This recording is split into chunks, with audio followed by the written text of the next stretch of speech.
កម្មវិធីរោងចក្រកាន់តែប្រសើរនៅកម្ពុជានៃអង្គការអន្តរជាតិខាងការងារ ILO BFC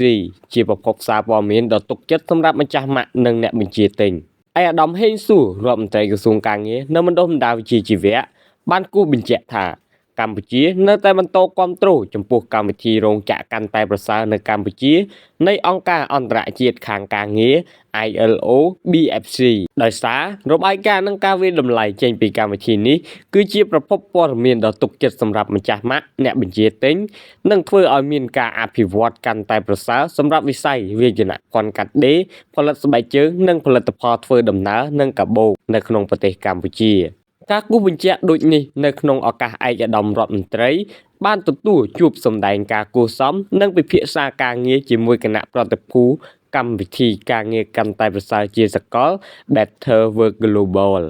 នៃអង្គការអន្តរជាតិការងារម្ចាស់ជំនួយនិងតំណាងស្ថានទូតដែលដឹកនាំដោយលោកស្រីសារ៉ាផាប្រធានផ្នែកភាពជាដៃគូការតស៊ូមតិនិងទំនាក់ទំនងនៃកម្មវិធីការងារកាន់តែប្រសើរជាសកល Better Work Global របស់អង្គការអន្តរជាតិខាងការងារនារុស្ស៊ីថ្ងៃទី27ខែមីនាឆ្នាំ2025អាដាមហេងសួរក៏បានលើកឡើងថាការអនុវត្តការងារនៃកម្មវិធីរោងចក្រកាន់តែប្រសើរនៅកម្ពុជា ILO BFC